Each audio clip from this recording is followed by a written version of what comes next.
I mean, at around 11, I mean, it's just what you did. It's just what everybody did. 72 hours, 2 arrests, and the second one comes with an alleged break-in and a bail violation.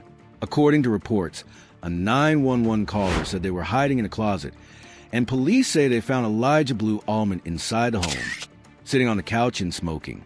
Just 2 days earlier, he'd been arrested in Concord on different allegations.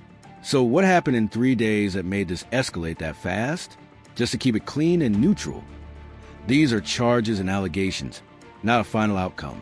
What makes this story blow up is the pace. Arrested, released, then arrested again within just a few days. The first stop is Friday, February 27th, 2026 in Concord, New Hampshire. Police were called to St. Paul's School after reports of someone who wasn't welcome and was causing problems. Elijah Blue Allman was arrested and faced allegations that included things like simple assault, criminal trespass, and criminal threatening, plus a disorderly conduct-related charge. After that, he was released on conditions. And that's where the second part kicks in. Sunday, March 1st, 2026 in Windham. He was arrested again, this time on more serious allegations. Felony burglary, criminal mischief, and the big one that changes the tone, breach of bail, meaning prosecutors say this happened while he was still under release conditions from the first arrest. The first arrest happens on February 27th in Concord. Police respond to St. Paul's School after a report about an unwanted guest and a disturbance. Elijah Blue Allman is arrested and faces allegations, including simple assault, criminal trespass, and criminal threatening, with a disorderly conduct-related charge mentioned in coverage. To stay neutral. At this point, it's about allegations and procedure, not conclusions, but it sets the stage for what makes the story feel so intense. He's released on conditions after this, and then about 2 days later, there's a second arrest in a different town with more serious allegations. That's the moment people ask, how did this escalate so fast? After the Concord arrest, the key detail is that he was released on conditions. In normal words, the system is saying, you can go home for now, but you have rules to follow, and you need to show up in court. Then comes the second arrest, and it includes breach of bail. That phrase sounds like a side note, but it's a big deal in how the situation gets viewed, because it basically means a new alleged incident happened while the first case was still active and the release conditions were still in place.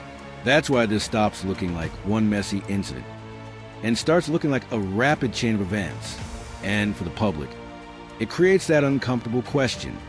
If someone was just released under conditions, what happened that quickly to put them back in handcuffs again? The second arrest happens on March 1st in Windham, and that's where the story shifts hard. Police respond to a report of an alleged break-in. One report says the 911 caller claimed they were hiding, believing someone was still inside the home. Then you get the detail that makes headlines.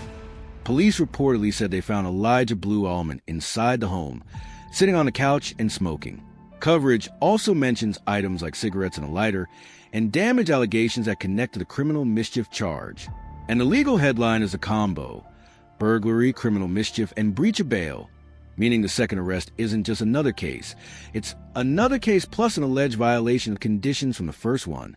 Here's the simple version, not legal advice, just everyday meaning. Trespass, being somewhere you're not allowed to be. Burglary, generally treated as more serious because it's tied to an illegal entry into a home/building under criminal rules. Criminal mischief, basically property damage, breaking things or causing damage. But the real tone change here is breach of bail.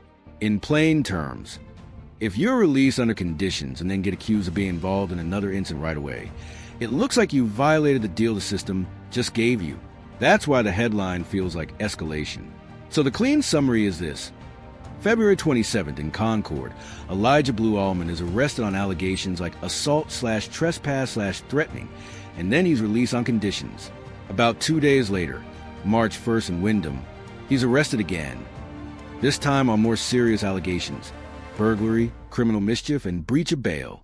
The important part, these are allegations and charges, not a final ruling. But if you're tracking how the system reads it, you can see why the phrase breach of bail matters.